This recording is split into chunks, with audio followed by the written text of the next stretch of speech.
Hello everyone and welcome back to another video. Today I'm here with KJ, the Anthony Fantano of objectivism. He I, runs his I have channel no Analyze idea who This. Anthony Fantano is. What's up?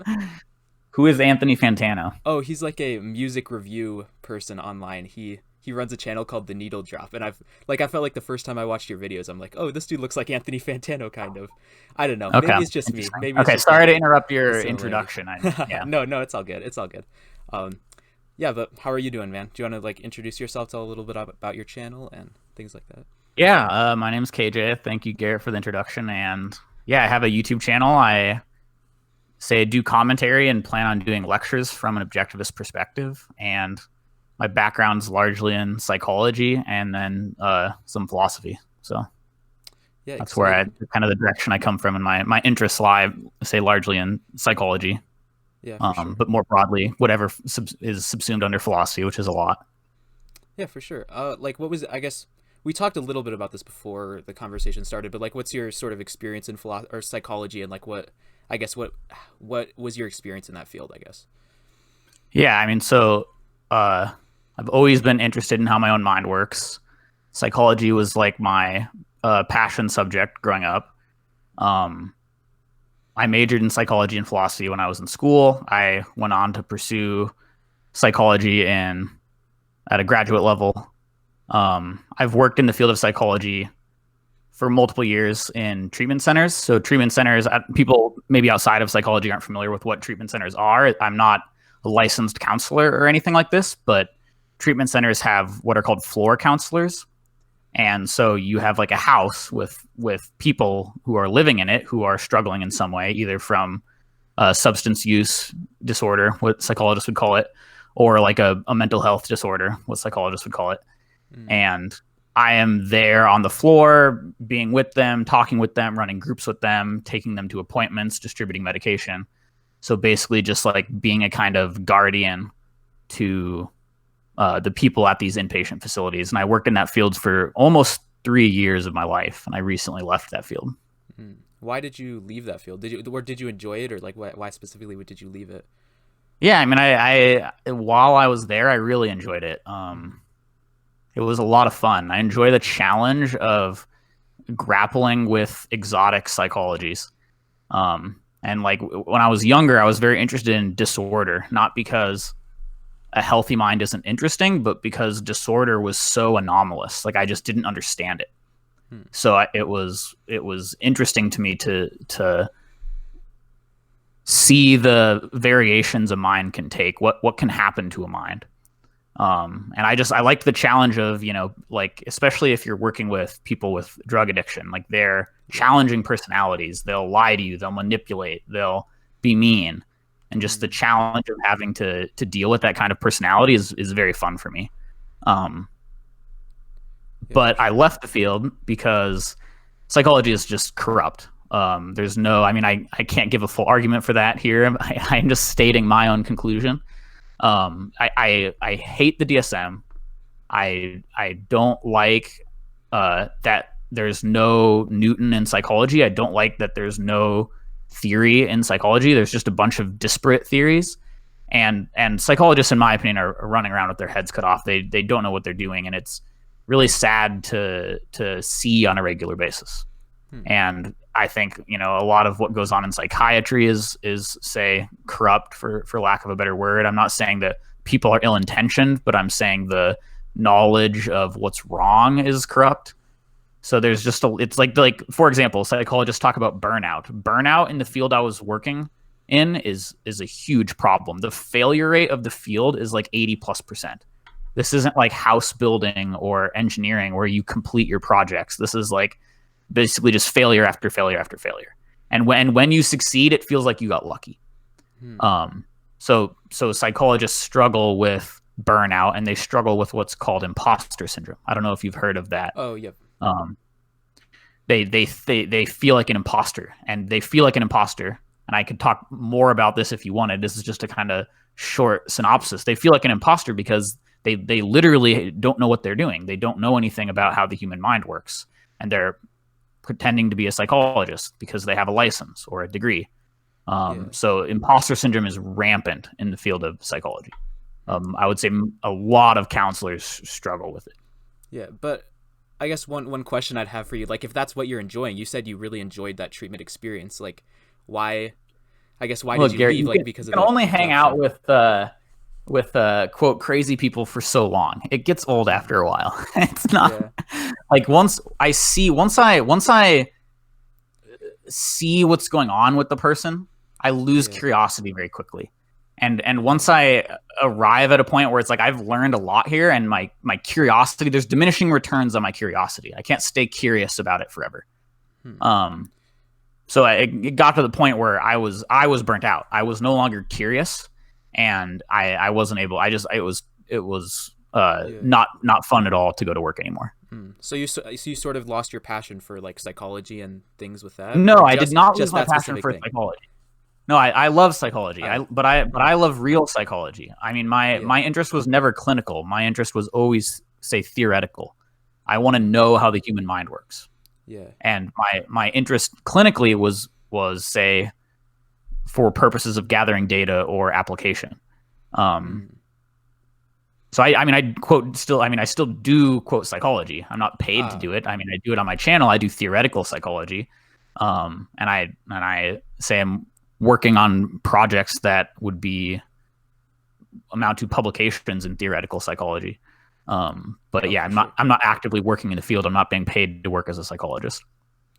I for sure. Yeah, then that makes sense. I thought like when you said you left the field of psychology, I'm like, wait, did you just like completely up and abandon your passion just because of the No, corruption? And no. I thought that would be Still a love little absurd. psychology.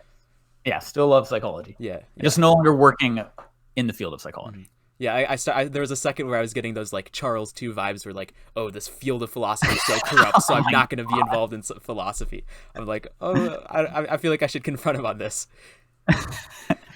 Look, I mean, But some of that is legitimate. But I'm not defending Charles II here. I mean, he was making $1,500 on Patreon being an objectivist philosopher, which is very impressive. And he achieved his goal in a sense.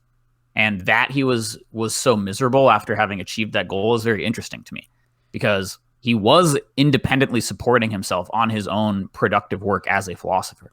But yeah, my point is that if like there are certain fields that it's just not in your rational self-interest to work in my opinion, because they're so regulated, or the knowledge in the field is so corrupt that you can't be creative. You can't produce as you should be able to produce in the field. And it's just not in your rational self-interest to go into the field. And I think I'm not saying I know what fields are like this with certainty, but I'm saying it's totally possible for a field to be like this. yeah. And I think philosophy is in a better state than psychology is. Maybe Charles would disagree with me on that. And I think say Greg and Greg Onkar works at the Ayn Rand Institute, but Greg Salmieri works in academia. I mean, he works in the field of philosophy as an objectivist philosopher. Yeah. I mean, I would love to ask him about his experience in the field, but it seems to me that philosophy is healthier than psychology. And I've met a lot of psychology PhDs. I've been to psychology conferences. I've presented at psychology conferences, and I couldn't work in academia and psychology. I wouldn't want to. Yeah. I guess that would make sense. I mean, yeah, I mean my only thing would be like if that's something that you're very passionate about and that's like your career goal would be like theoretical psychology. It seems like I don't know. It's like just because it's not like this perfect ideal situation of what like the ideal sort of psychological thing. Like you should try to like sort of work around that as much as possible. I guess. Yeah, but it's a I question don't have of experience with that though. So yeah. No, I can't really appreciate you speak to it. pushing back a bit. The question is like, as a matter of fact, what is it like to work in the field? Mm-hmm. And as a matter of fact, like what can I do with my work outside of the field? Yeah. And from my perspective, I mean, I don't expect the viewer or you to agree with me, or I don't want to get into an argument about this so much, but I'll just mention this point. Like I can do what I want outside of the field. I don't think I need to be in the field to get what I want from psychology. At the level of abstraction at which I'm working, I mean, I've spoken to too many psychologists about free will, and I'm too obsessed with free will, and free will is too important in psychology. Yeah. I mean, if I were still in the field of psychology and and I publish something on free will, it would be an obscure journal. No one would read it anyway. I mean, it doesn't matter if I'm in the field or not, really. If I publish something, it's gonna be published by a small time publisher anyway, and it's the cost of being in the field is I have to teach classes. I have to, like in order to get hired, I have to do certain things that I am not inclined to do, that it's not really in my wheelhouse to do. And the biggest thing is, like, originally I wanted to be a teacher. I was like, oh, I could be a teacher. But once I started, say, learning more on my own, I mean, I would have to redesign a lot of the curriculum. It's not clear that they would let me teach what I want to teach. I mean, I just don't know. And the quality of the student at that level, I was teaching for a bit. I taught a linguistics course. I TA'd a lot.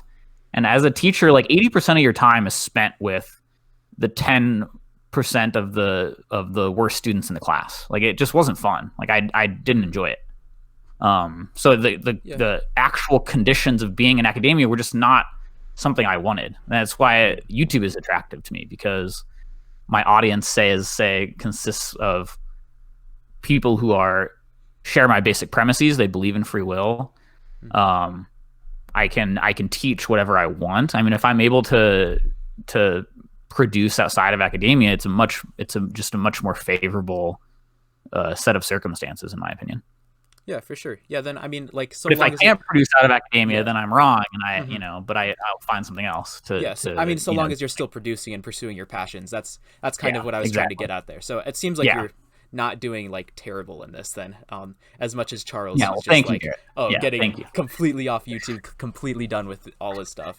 Yeah, but I figured I should press on that point a little bit, which press away. You can press on anything you want to press on. Oh man. I remember watching your free will debate sort of advice thing, and I really liked that video. My How to Argue with the Determinist video. That was an interesting video. I actually had some experience arguing with a determinist at my college. He was like he was this dude who like go to all the philosophy club meetings, and like it was such a terrible debate, and it was all rationalistic. It was all like, oh, how do you define choice? I'm going to write that down and pick apart every word you say, and it's like, oh my god, I'm just going to point at my mind, like. Yeah, that's interesting. Yeah, arguing with the determinists is really fun for me. I enjoy it.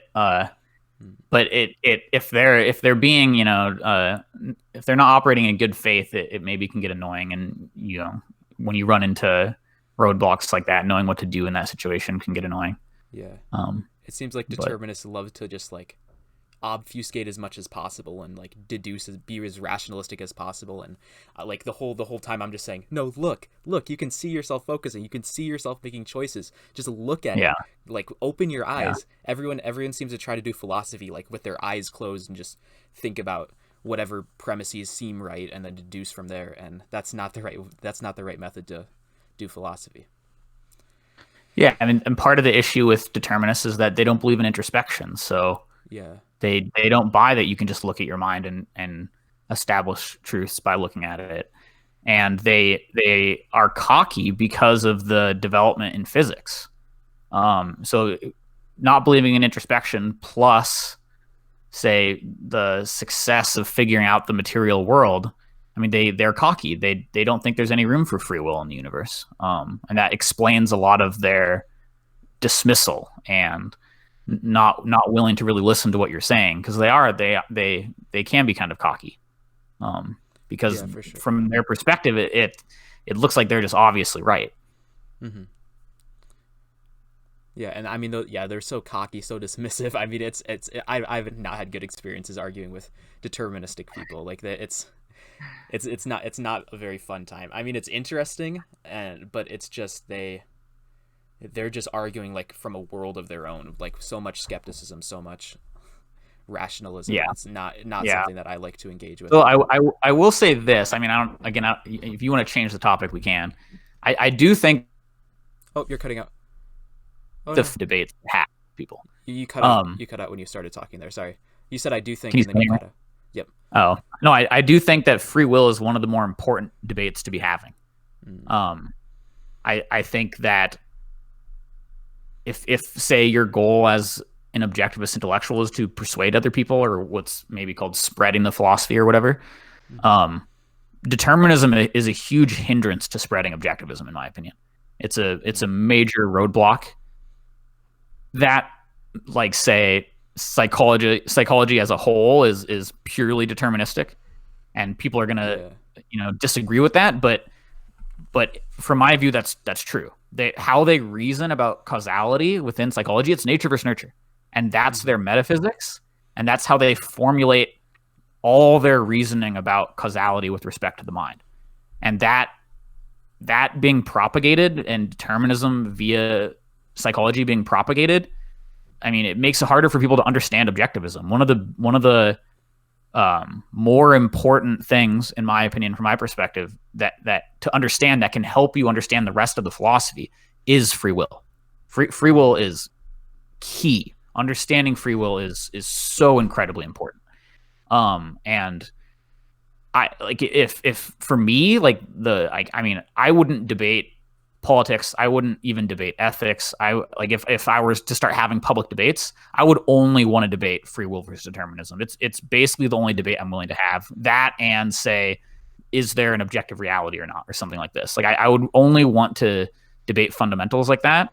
And because of my experience with the free will debate, that's the one that I would want to really focus on. And I'm not say being I do think it would be wise for other people to also focus on this debate, is what I'm saying, to the extent that they can, and to the extent that they understand the free will perspective, because it's such an important it's such an important argument to win within the larger cultural framework of, persuading people of objectivism or whatever. Yeah.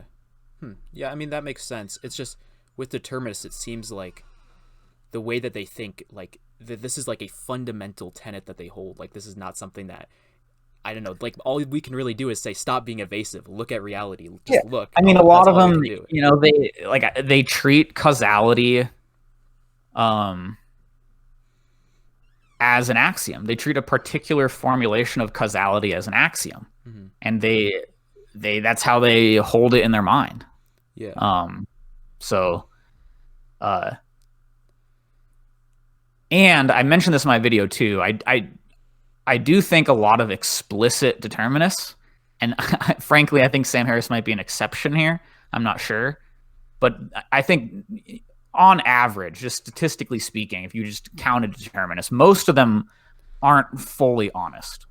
They're using it and wielding it as a rationalization for something. Free will, people get a sense of what free will implies. It implies a lot of responsibility. And determinism numbs you. Determinism gets rid of a lot of emotions. And people use that. They use this idea of fate. They use this idea that, well, I don't really have a lot of control over my life, to rationalize their position, to rationalize, hating their job, to rationalize being in a relationship they're not totally happy with. To rationalize, say, not being satisfied. It's like, oh, well, I was just fated to be here. And it numbs them. It prevents them from really experiencing the guilt and, say, regret of their choices. So there's a lot of there's a psychological motivation to embrace determinism, I guess, is my point. And I think it's common that explicit determinists are usually dishonest. I mean, the implications of determinism, in my opinion, are very obvious to draw out. And it's one of the first things I want to get determinists to notice. It's like, because they assume free will exists all the time when they're making decisions in their daily life. I mean, when they blame a coworker for something, they're assuming free will exists. When they, get mad at their mom for not buying them a present, they're assuming free will exists. So they're trying to have their cake and eat it too. And pointing that out and getting them to realize this and say, look, if you take determinism seriously, you can't do those things. And you can't get mad at this person. You can't take pride in something you did. Pointing those things out is valuable, I think. Especially if there's an audience watching the debate. Because it's just that's just a clear implication of determinism. What you see in their face is them evading, in my opinion. They try to change the topic. They're tricky. As soon as you go there and you try to get them to notice these implications, they want to ignore that, and they have strategies for ignoring that. Yeah, actually, that the thing that you kind of talked about at the beginning of that, what you were saying with the whole idea of fate, that was actually something that I think I used to struggle with quite a bit, because I used to be obsessed with this whole idea of like God's plan, essentially, and like, oh, I can't actually take responsibility for what's going on in my life. I just need to kind of be passive and wait for God's plan to take hold. And I use that as a way to not take responsibility for, I guess, my lack of achievement at the time, or my lack of actual values and virtues at the time. Yeah, and that's what's so. I mean, determinism is just so destructive. I mean, I really hate determinism. It's so horrible. And throughout your whole video, you're like, yeah, you want to embarrass these people. These people are dishonest and evasive. You want to embarrass them. Yes, you do want to embarrass them. Yeah, it's great. It feels really good because when they're so cocky, and if you can get them to start acting a fool, it's really satisfying, in my opinion. I mean, not that I'm in it to torture my opponent, but it is very satisfying to see. Yeah, for sure. Oh, another question. One of Rucka's criticisms of you was your children at the beginning of every one of your videos. Oh yeah. Why do you have that there? This is the most pressing philosophical issue we're going to talk about today. Okay. Yeah, I mean, it's a simple answer. I see myself as being someone who has never really grown up. As a kid, I hated adults. I thought adults were boring, and I committed to always being a child. And I there's an aspect of that I mean, you'd have to work it out. Like, obviously there's such thing as maturing and getting wiser. I'm not saying there's no such thing as that, but hanging on to a childhood sense of wonder and independence and curiosity is, I would say, part of who I am and my sense of life. So I put those kids at the start because that's how I feel about, approaching the world. It's like an encapsulation of my sense of life. From my, and people say, "Oh, you're so somber, you're so angry, KJ." I disagree, and that's fine. This is just my perspective on myself. Yeah. People can disagree with me. Yeah, I mean, I guess a sense of wonder would be is a pretty important thing to have, because some people, like, over time as they get older, they just like, whatever, I don't care, I'm just gonna live and just not really try to learn more or try to understand the world better, or like most people don't care about philosophy or ideas or anything like that, and they just lose that sense of wonder. Like, as a child, you're like, oh, I want to do all this different stuff, like I don't know, like all the kids are way more independent than adults too. People sacrifice their independence over time. I mean, it depends on your family environment growing up, but like the average 5-year-old, 6-year-old is far more independent than the average adult. You have to be independent. You're quote independent by nature, because it's just you. And you start copying and you start sacrificing that over time.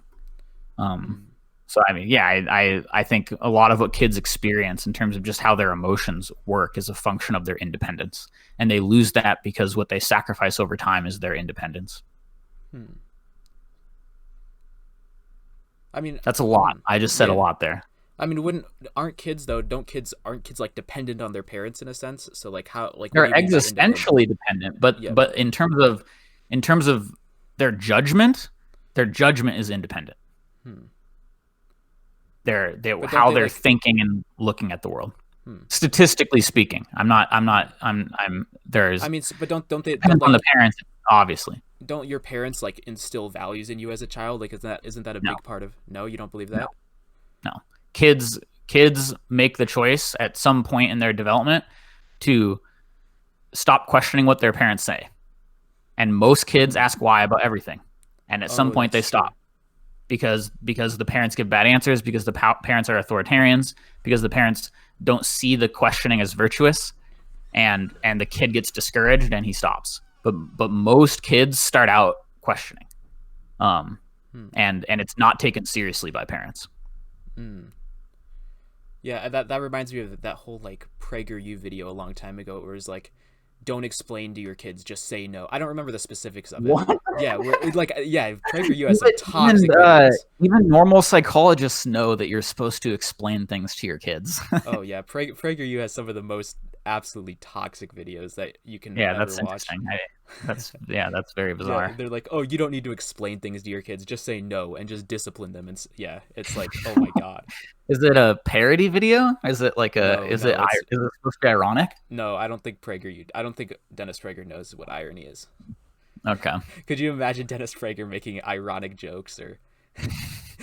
I'm not that familiar with Dennis Prager other than like watching Alex Epstein on his show, and then there I think it was Greg and Onkar did a kind of takedown of one of PragerU's Oh yeah, videos. yeah.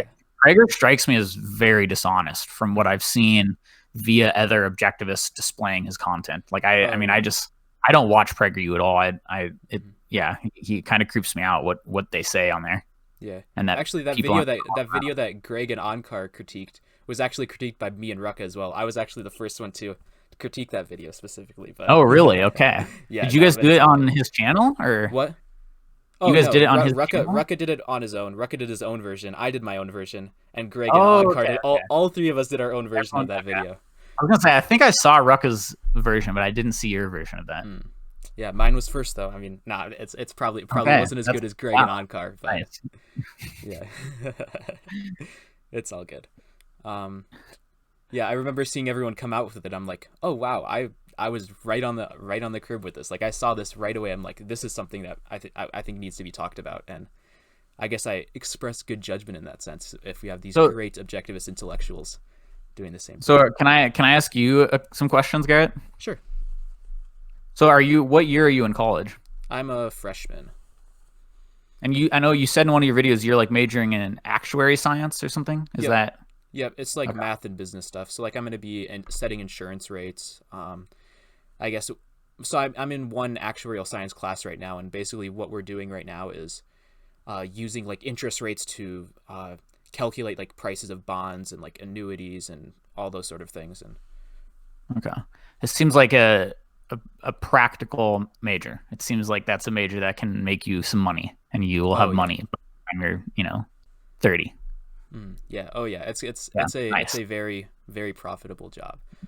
Yeah. I'm probably there's sort of two branches of it that I'm thinking. There's two branches. One's like SOA, the other is CAS, and one of them is like way more involved with health insurance. So I'm actually kind of being a little wary of going to that field because of the whole Medicare for all push and how popular that's becoming. So I'm like that's a sense in which I'm somewhat thinking about like politics with all of this stuff, but also like the CAS thing just seems like it's a lot more like free. Have you thought about philosophy as a major or philosophy classes, or is that not something that interests you?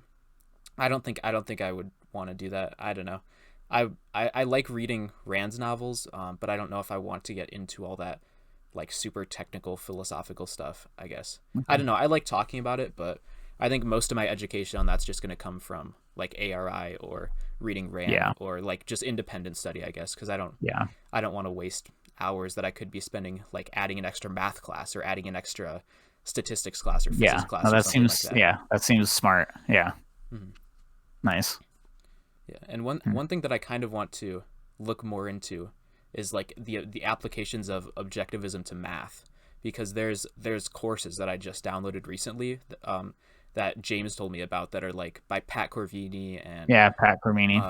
And I wanted Harry Binswanger's coming out with a book soon too. Oh, what's it called? Well, I don't know if you're a member of HBL. I'm not. But he makes, say, philosophy of math posts often, and his book is just a compilation of his thoughts on philosophy of mathematics. And I think it's coming out fairly soon. He like in a post he said he was working on it, so I'm excited to read that. Yeah. Yeah, I will definitely be buying that. I haven't read much Binswanger or heard much of him. Okay. Which is, I probably should look more into Binswanger stuff. I should probably subscribe to the Binswanger letter because if you're interested in, I mean, the daily posts say, I mean, it depends on what you're interested in. It's a lot of, say, politics. But he does a podcast every Sunday, and sometimes that has interesting content. But what's most interesting to me is you can look at past posts once you become a member, and there's a bunch of, say, theoretical psychology, philosophy of mind type posts on the forum. I mean, a ton of that content on the forum. Actually, Um, Puya sent me something that was by Binswanger about like math and infinity and those sort of things, and I yeah, wanted to he look at right, that. So yeah, I was considering like buying the letter then, and I actually have it like in my one of my folders like to buy eventually, but I don't know. gotcha. I just dropped like $50 on a bunch of courses and books on like the math stuff, or I guess 5 courses and one book on the math Hmm. stuff. So Yeah, and since that's related to your major too, I mean that who knows how that much. I mean, it could help you a ton. oh yeah, for sure. Yeah, That could be some fun stuff to talk about in the future because yeah, I just haven't had much content in my mind that I feel like I can talk about where I like integrate math and science, or not math and science, math and philosophy. I have tried to, like I've talked about Zeno's paradox and things like that, but not as much as I would like to. yeah. Hmm.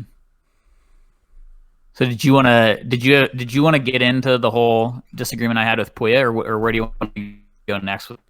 Yeah, we could do that now if you want to. You're cutting out a now. All right, and we're back. We just had some internet difficulties for a second, and we're probably gonna cut that out though.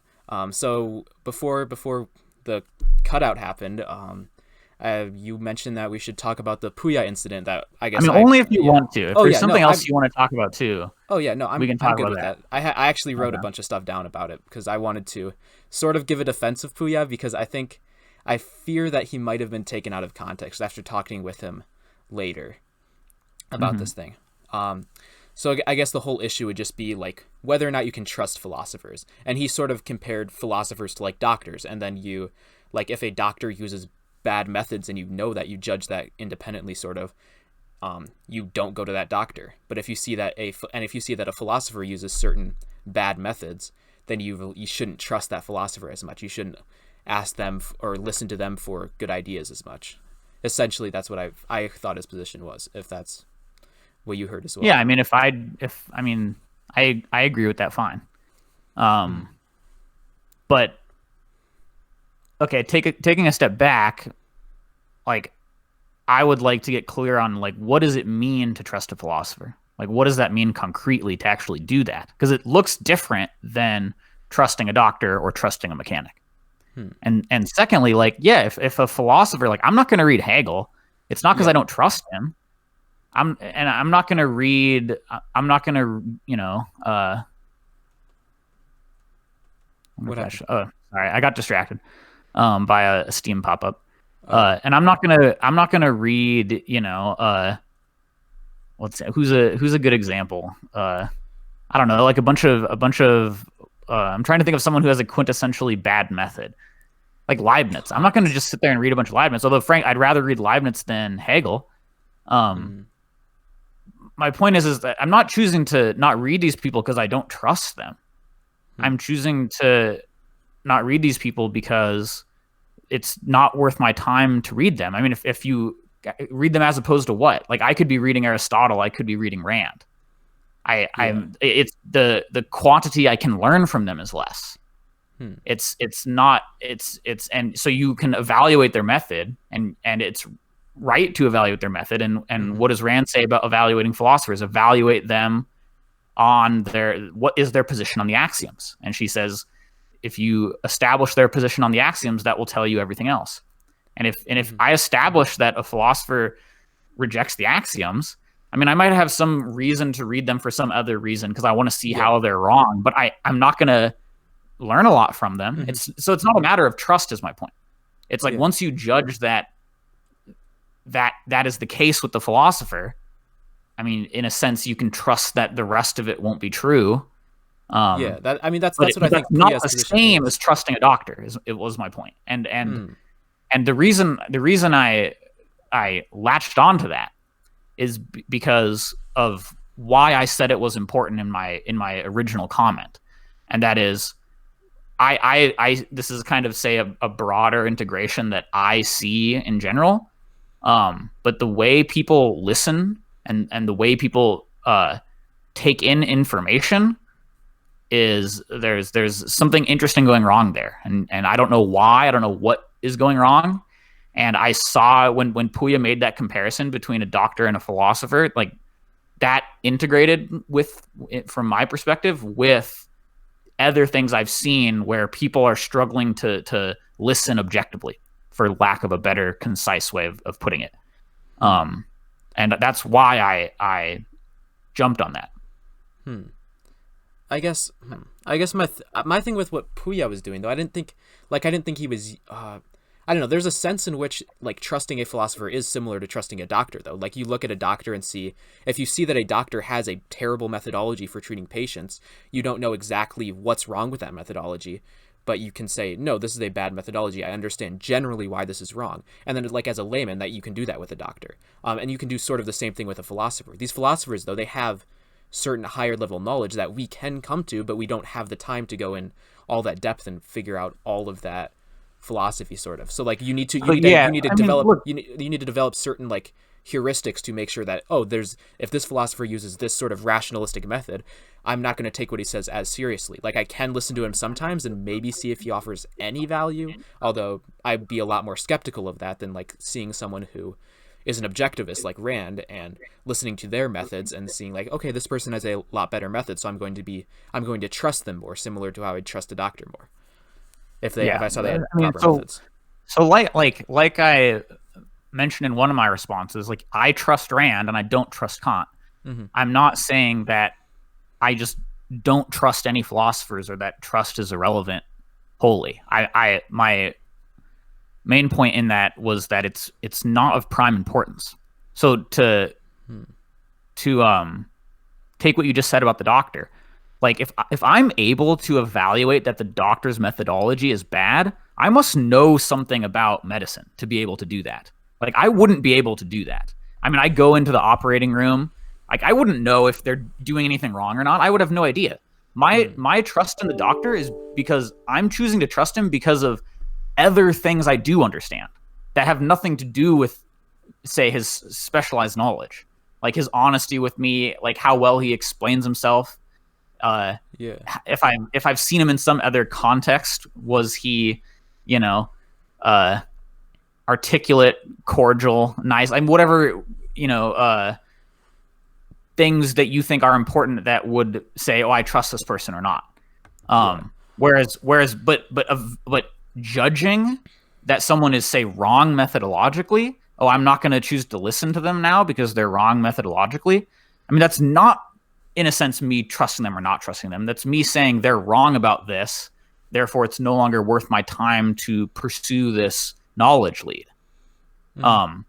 So that's like maybe the intention of Puya's remark, I misjudged, and he wasn't saying what I thought he was saying, and he misspoke or whatever. Yeah, I mean, I've definitely misjudged Puya on these points before too. Like, I under your video, I posted a comment like, oh yeah, you got this spot on. But then after talking to Puya more, I realized, no, he's actually trying to make that point that you sort of need to judge philosophers based off their methodology and sort of develop. Like, I mean, I totally agree with that. Yeah, totally agree with that. But that's not how I evaluate a doctor,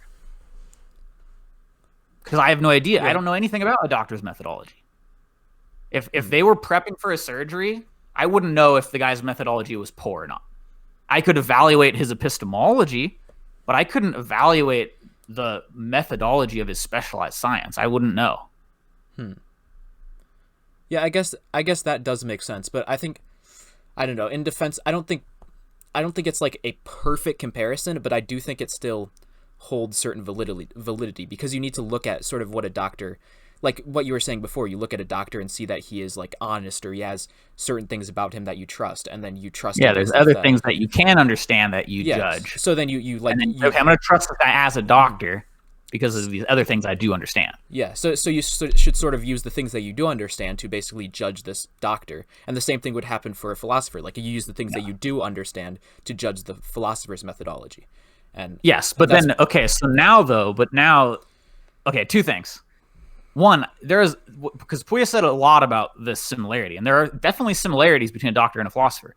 And what Puya said is both of their disciplines are very important, and in a sense, the philosopher can do more damage, so his discipline is more important. I agree with all those identifications. But to get at what you were saying, okay, so I evaluate independently that I can trust this doctor. Now I'm in his operating room getting surgery. I'm helpless now. It's all him. Yeah. He's doing all the work. My trust, my trust is in his hands. As a philosopher, if I choose to trust a philosopher, well, if they're alive, maybe that means I go to their house and listen to them or listen to their lectures. If they're dead, what does it mean? It means I read their books more. So my point is, like that's not about trust. It's about I see that there's something to learn here, and I'm going to study further. It's my primary concern isn't trust. It's do I understand this? And I've understood that this philosopher is right about fundamental things, say their methodology, or they nailed the axioms, got them spot on. Okay, I have evidence that this person has other knowledge. I'm going to read them further. Yeah. And with the goal of understanding them. But I'm not ever trusting them. I'm not ever in a position where I have to put my trust into them. All I'm doing is my trust only goes so far. My trust only goes so far as to say I'm going to read further. Yeah. Whereas there's a sense in which I am really just trusting the doctor. Like it's totally out of my control. I am helpless. Yeah. So in the sense of a philosopher, you end up having a lot more control. Like you can later over time. Yeah, you're not see if their hands. Yeah, you can sort of see in the future, like, oh, they're making more mistakes. You can just continually evaluate them the whole time. Yeah. And at some point you can say, oh, I was wrong about this person. I'm going to back out. Yep. And then at that point you like sort of don't trust them anymore. You judge them as not being a. So that's my point. So it's never, because your goal is always just right or wrong. I want to understand this material. With the doctor, understanding is out the window. I'm not going to understand anything here. I'm just laying there on his operating table, and it's all trust. Yeah. So the sort of difference would be like with a philosopher, it's like continual judgment. You need to constantly judge to see if their methods are valid. But with a doctor, it'd be like you judge at this moment, or you judge at the beginning, and then you don't have control over your trust or because you can't judge because they're using equipment you've never seen, and they're talking medical terminology that you've never heard. So at that point, you can't continually evaluate them because you just aren't in a position to be able to. But as you're reading philosophy more, you need to be continually evaluating them. Yeah. So, yeah. And then so that's what there was maybe some talking past each other, but this is the difference between them that I wanted to emphasize, and that it's not like trust is not important when it comes to assessing a philosopher. There's not a cost. I can't be tricked. All I did was waste my time. Yeah, unless time's an important thing though. That's kind of what I was going to bring up. Like you need to be able to like look at who Rand is. Like I watched watch Rucka's video with Dave Rubin, and then I saw. But if the homeless guy was saying interesting things, I would listen to him. Like I listen to everyone. I am automatized to just listen. Sure, but you can't. But like if you hear this homeless guy talk about stuff, you can listen to for the time. But then if like later in your life you have a choice between going and like reading a philosopher you trust more like Rand or listening to that homeless guy more, you're gonna go read Rand, right? Yeah, but I'm gonna go read Rand not because I quote trust her more, but because I know that she's right about more than the homeless guy. My point is that's kind of what trust is, as in that. Well, that's what I mean. Like, so my original question was, well, what does it mean to trust them? And there's sure we can use the word trust such that it just refers to the fact that I say expect to find more knowledge here. I trust that I'll find more knowledge here, and that's one way we could say use the word trust in this context. But I'm saying there's a concrete difference in my concrete action with respect to the doctor and my concrete action with respect to the philosopher. Call it whatever you want. Call it trust. Call it whatever. Sure. It's those are different contexts, and how I'm evaluating is different. And there is a sense in which we need a word to describe how I'm relating to the doctor that's different than how I'm relating to the philosopher. And we could use the word trust, or we could use some other concept, but that's a real difference in reality. Yeah.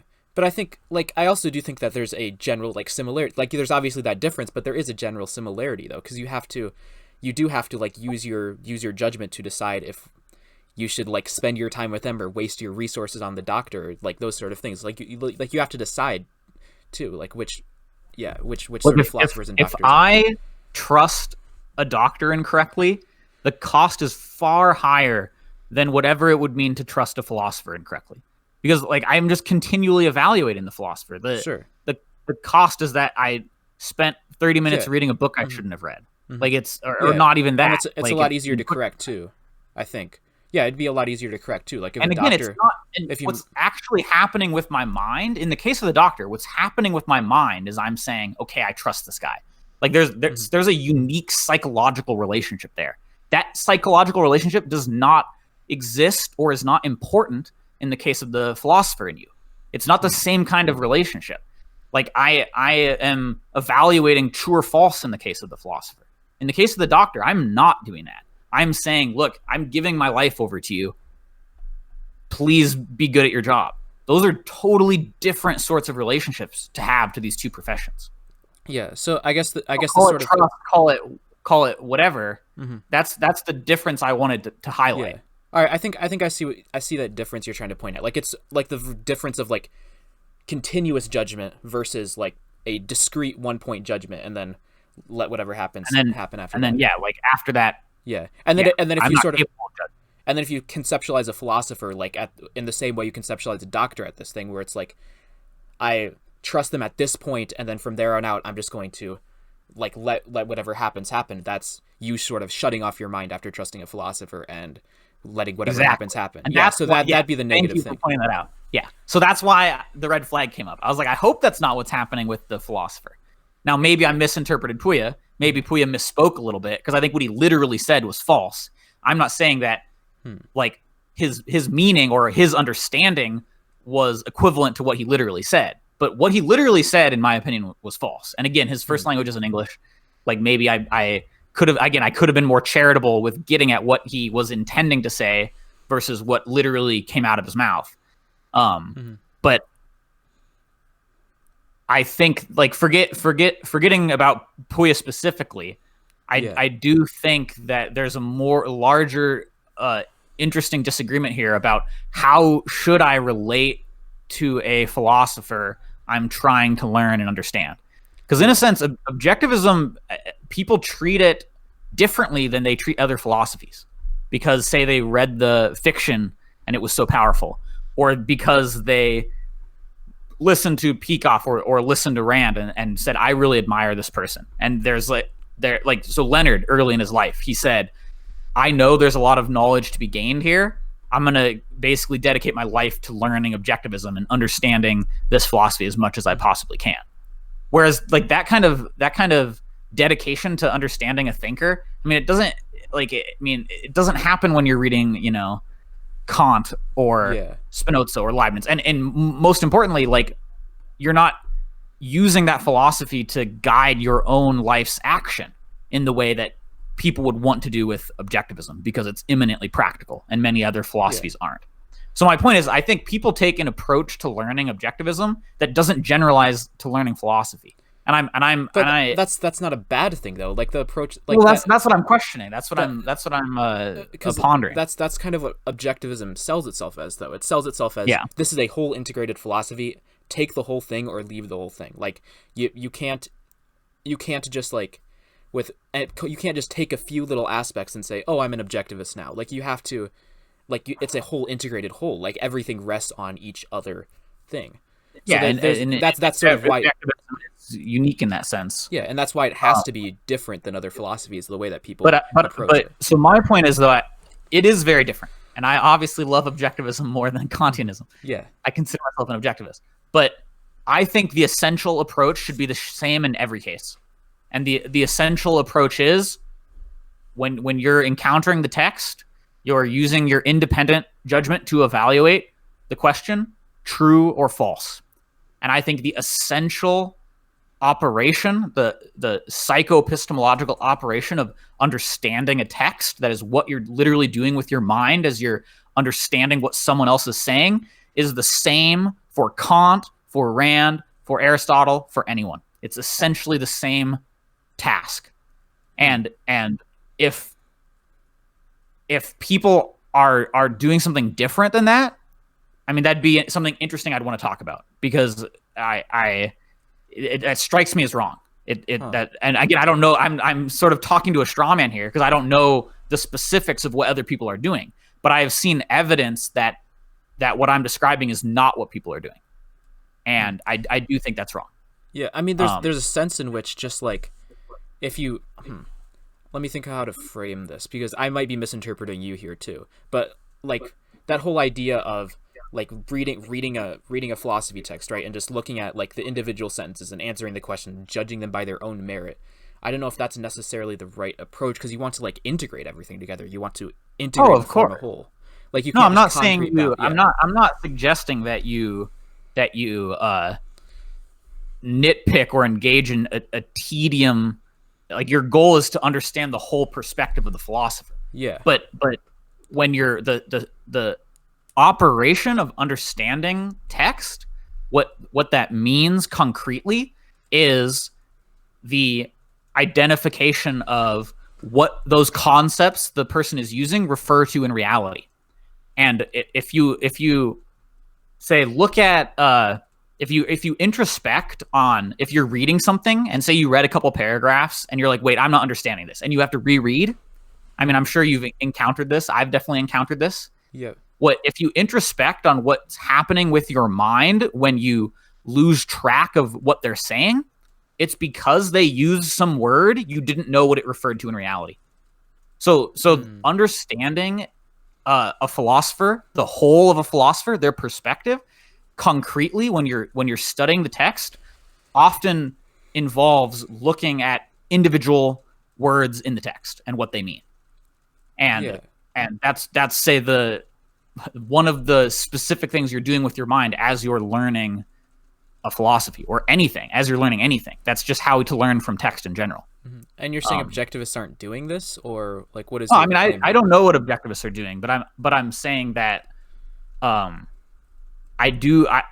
my perspective, again, I can't give the whole argument here, and I'm not calling anyone out specifically, obviously, but I have evidence that especially if you know this perspective, it's like, oh, to learn the philosophy you have to take it dogmatically as a matter of faith. There's say snippets of evidence to me that I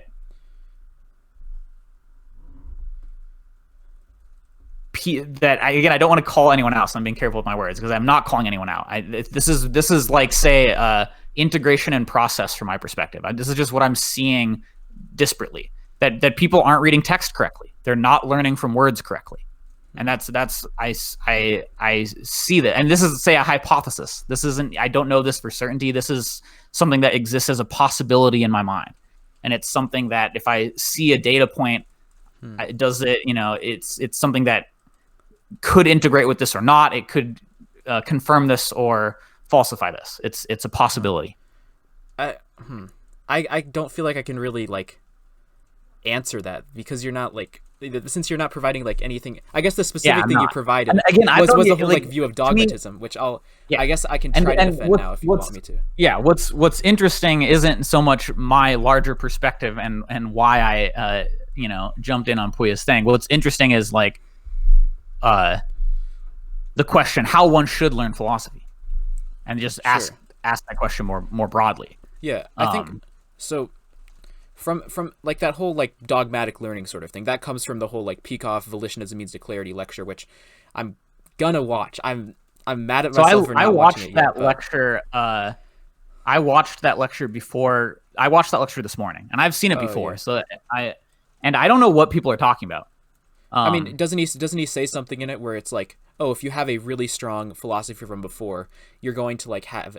This is how James explained it to me. Like if you're a religious person in the past and you see like a beggar on the side of the road and you pass him by and like you're like, no, I'm not going to give him money, and then you feel guilt for that. You almost need to like, you experience the guilt. You say that, oh, I feel this guilt, but I'm not going to act based on this guilt. I know where this guilt comes from, and I basically need to ignore it when it comes to my actions.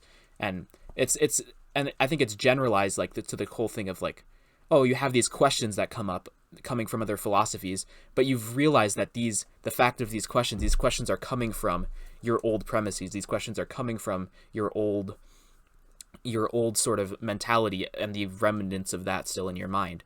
So you almost need to like say, no, I already proved these false. I already proved these wrong. So now I need to keep looking ahead and being integrated, having integrity, and looking at my philosophy and looking at what making sure that I'm following my philosophy and not and sort of disregarding these questions where I know where they come from, I know why they're wrong, disregarding these emotions, sort of not pushing them down, not repressing them. You need to still accept that they exist, of course, but you don't let them guide your action. You act based on reason and your ideas, and be no, I agree with all that, and I would have a lot I'd want to add about that too. But how does that relate to this idea of learning philosophy dogmatically?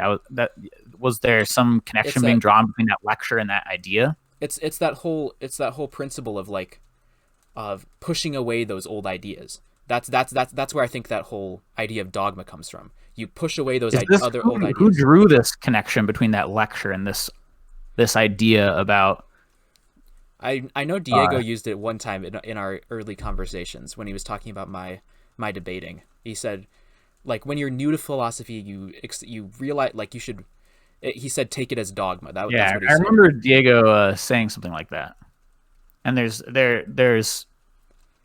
in the case of objectivism, there's something interesting that can happen there, and there's something to that. But I don't see how that pertains to the volition as clarity lecture, because when you're making the decision to reject an old context, like you were describing, you can only make that decision rationally if you know that the old context is false. That is, have identified that it's false and are self-aware of how you've identified that it's false. And you know the new context that you're accepting is true. And you understand how to act on the new context of knowledge. Yep. I think that's what Puya's talking about, though, in this context, because in our video, like, we go more into this. In our first video, we go more into this and we clarify it. And then later in the comments, like, I was like, yeah, I was getting caught up on the word dogma. The fact that he used the word dogma, like, scared me. But then once I realized, like, after we talked about it more and realized that, oh no, we're just talking about, like, once you're certain that objectivism is right and you're certain that your old philosophy is wrong, then these sort of feelings that come up from acting on dogma. Because what you're doing is you're dogma is a false conscious conviction, and you're saying I'm not going to let my subconscious boss me around. My subconscious is just my past self. And consciously, I know this other course of action is correct. Exactly. So if my subconscious is telling me one thing, I'm going to suppress it, and I'm going to do what I think is right. And that is, I mean, that's not dogmatic at all. Yeah, exactly. I think that's why I think dogma is a misnomer. That's why I think that it was a mistake to use that word dogma. And okay, yeah, because I hadn't heard anyone talk about that, so I was confused about how these things were being related. Okay, that's interesting though. Yeah, I really like the volition as clarity lecture. Yeah, I think I need to watch it. I need to watch more. I need to watch more lectures, because I feel like, I don't know, lately I felt like I have a lot more that I need to learn on this sort of stuff, especially after talking to James and feeling like there's certain things that I feel like I need to push back here, but I don't have the words to do so. And there's certain things where I feel like he's misinterpreting something, but I need to push back and I need to sort of clarify this, because there's certain I don't know. I don't want to attack him with him not here, but there's certain things in his concept of implicit ideas where it's like, I'm not sure if he's actually criticizing objectivism, or if he's actually criticizing objectivist thought, or if what he's doing is basically explaining it in a new way and reframing it. Because I feel like what he's doing is reframing, because every time I try to clarify something with him, he'll like say something that's consistent with objectivism, say something that's consistent with the sort of things Peikoff would say. Yeah. But then I watched like the first 30 minutes of your guys' thing. I didn't finish it though. Yeah, but every time but then other times he'll like say that, oh no, I'm critiquing Peikoff. I'm critiquing the way Peikoff formulated these things, and I don't know. I don't feel like he actually is a lot of the time. Every time I try to clarify, it's like, yeah.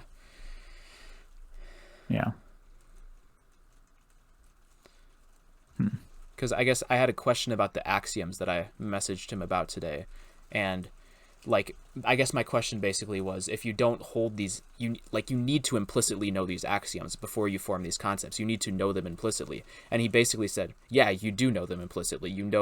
But you know that existence exists. You haven't formed this concept of existence. But that's basically what Rand and Peikoff have been saying.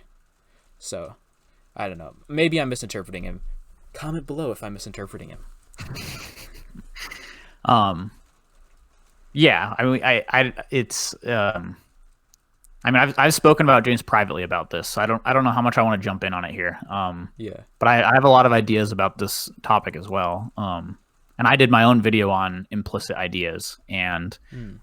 I mentioned on my last video in my response to Ruck, I'm doing a logic course on my channel, and I'm going to go through um, David Kelly's The Art of Reasoning, and I'm just going to do a course. I'm going to go chapter by chapter and just do a whole course.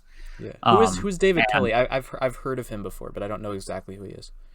so David Kelly is an objectivist, depending on who you ask, I guess. And he is I think the founder or co-founder, I'm not sure, of Atlas Society. And his background is more in, say, cognitive science and epistemology. He's got his own epistemology lectures out. As far as I know, the reason I'm using his textbook is because I don't know of another logic textbook that was written by an objectivist, and I wanted a logic textbook that was written by an objectivist. And there was a whole schism, I believe, sometime in the 90s I think early 90s, between David Kelly and Leonard Peikoff. Yep. The Atlas And that's when Society Atlas and ARI Society thing. formed, and David Kelly broke off. And yeah, I'm kind of indiscriminate in who I listen to and who I use. I mean, I just, again, like if people say true things, I listen. So, Yeah. but I do enjoy the textbook so far.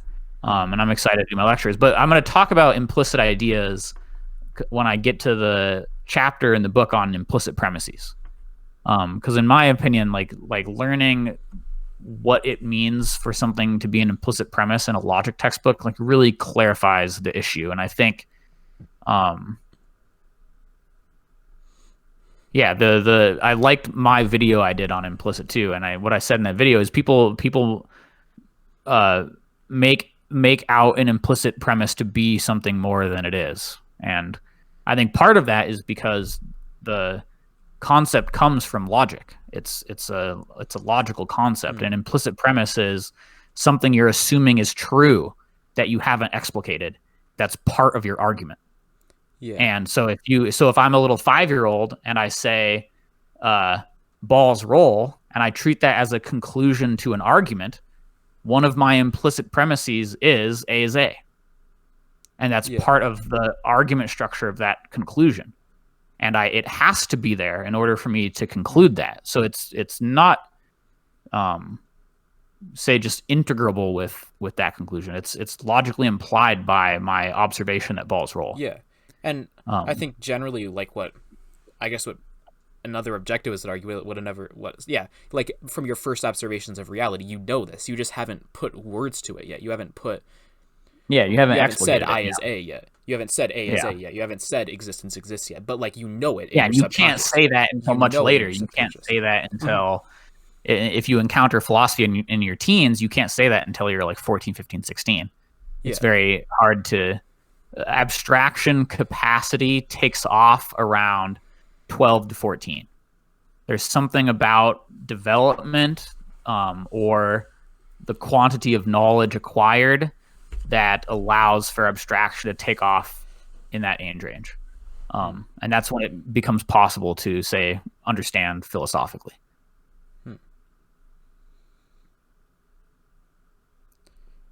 Yeah, I've been thinking a lot about that whole implicit ideas thing lately, and I think, I don't know.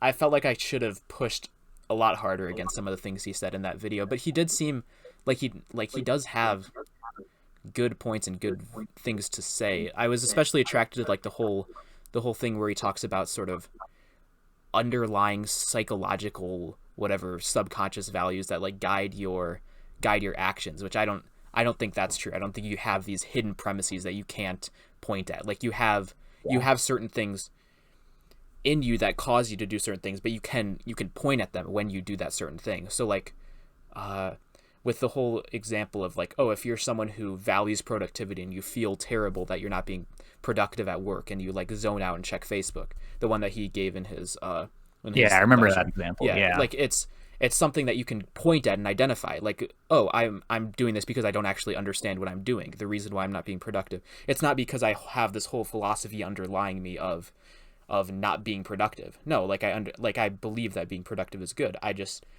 there's this reason that I'm having this sort of thing. You can't sort of assume a whole underlying philosophy based off of your behaviors. Yeah. I like that point. And just to, I mean, I guess kind of jump in here, like, you can know perfectly why you're acting and why you're doing what you're doing if you're self-aware of your goals or goal hierarchy. There's no mystery about your course of action. And when you don't know that, when you don't know your goal, or you're just acting and you don't know why you were acting, then it is a mystery to you, and that requires an investigation. And it's the what is causing your action is now a matter of scientific investigation. It's not just, oh, well, I was acting in a way that made it look like I don't care about productivity. I must not actually care about being productive, and I'm a loser. Like, that's say a hypothesis, and not even a very good one.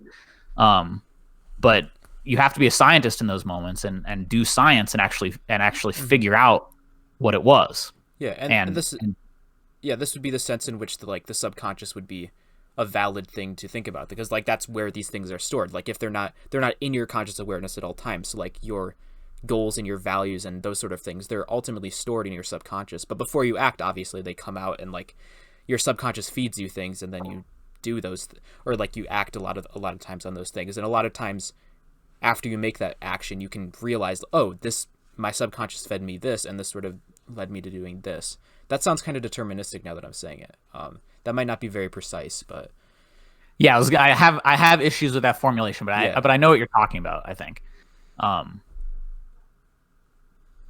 this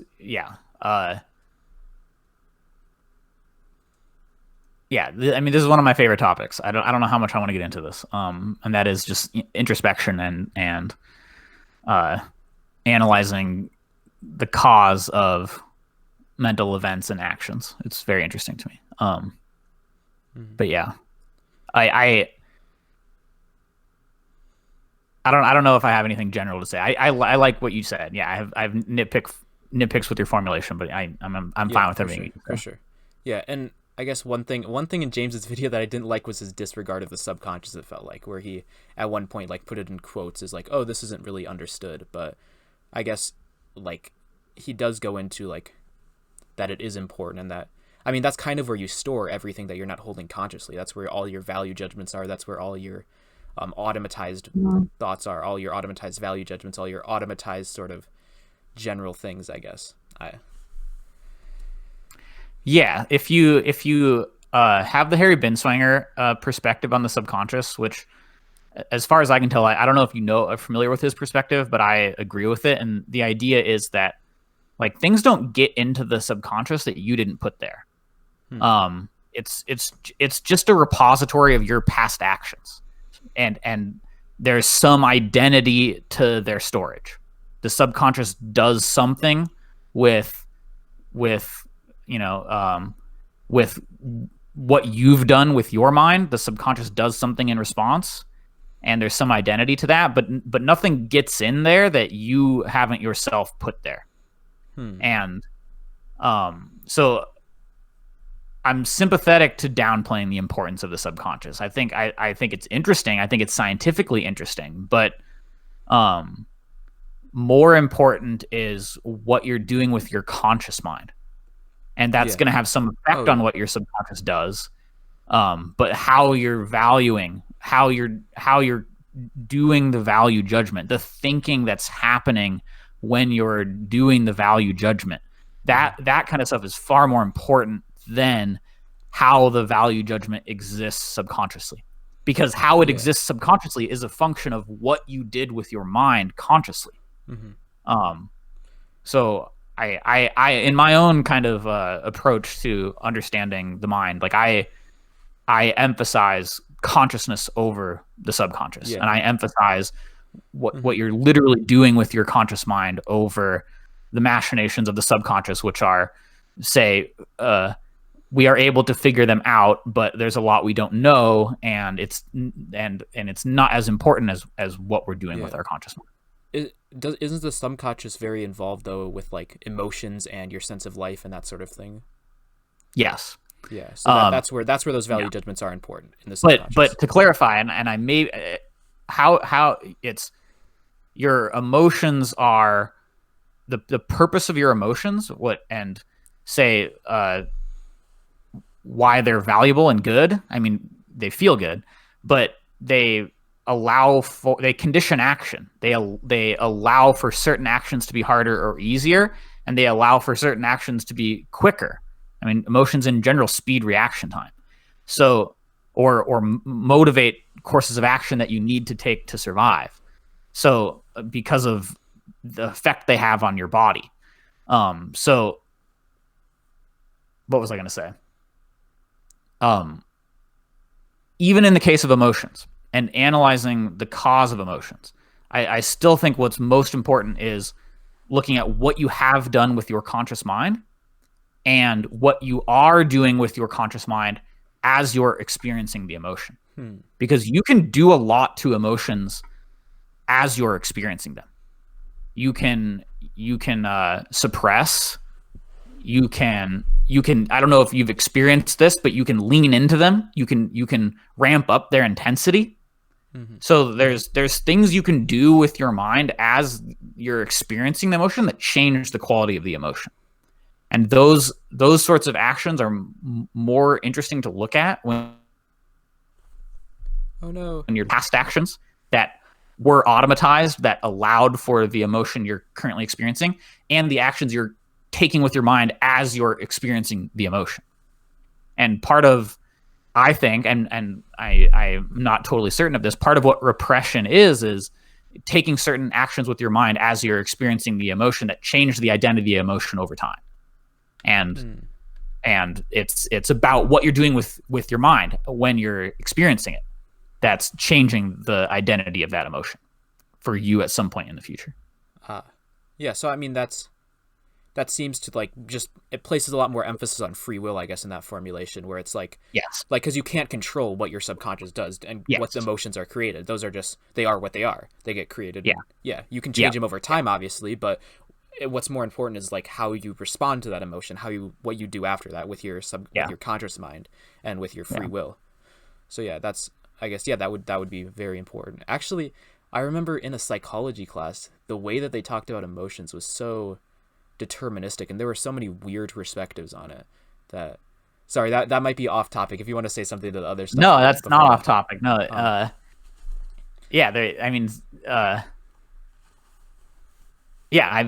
don't like how most psychology classes present emotions. I mean, it's. I remember there was usually treated as.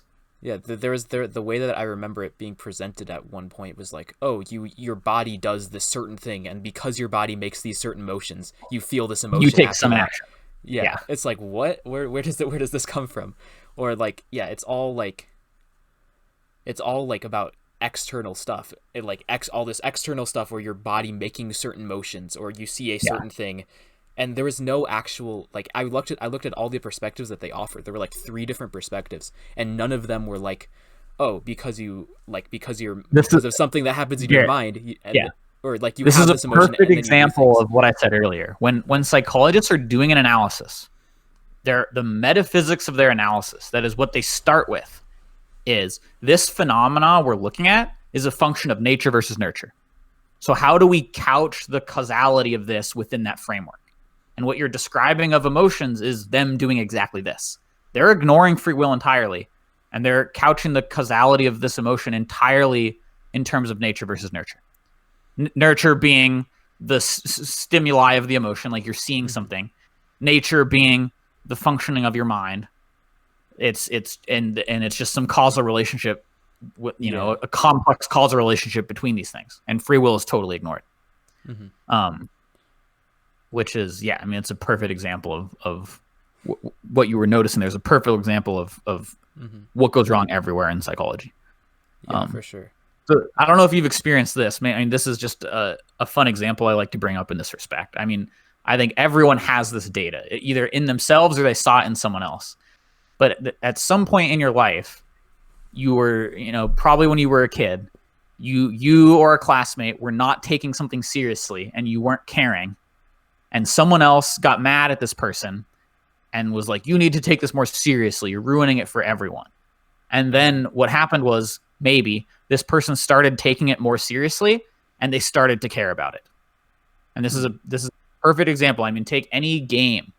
If you don't care about winning or losing and you're just, quote, there to have fun, is what people say, you won't be mad when you lose and you won't feel great when you win. But if you change that mentality and you commit, you say, I'm going to take this seriously now, all the emotions change after that. Yeah. So committing and choosing to value this is what causes those emotions. Yeah.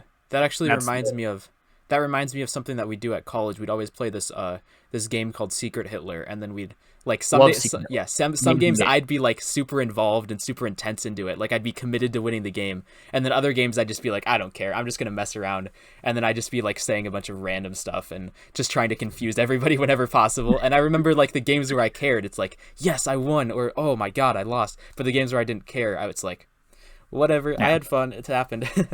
Yeah. So this is a perfect example of, I mean, and this is true. I mean, that example is the pattern of how all emotions work, I think. But I like using that as an example when I'm like talking about emotions, because it's such a clear example of how free will affects how you feel and how what you've done with your choosing affects how you feel.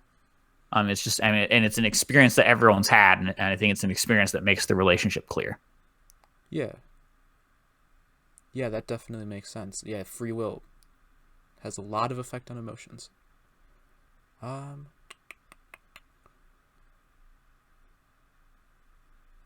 Trying to think if I have anything to add to that, but I don't think I do. Do you have anything that you wanted to bring up?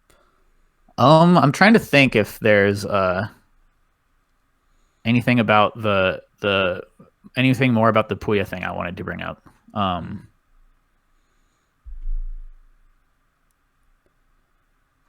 Yeah, I mean, I think we clarified a lot of it when we were talking earlier. I think that was an important thing to clarify, because I felt like a lot of these type of issues have arisen from not understanding like fully like what the other person was trying to say, or like vague terminology, and like focusing on specific words. Yeah, which I guess, because I mean, I did in Puya's defense. I mean, I took one thing he said and rolled with it.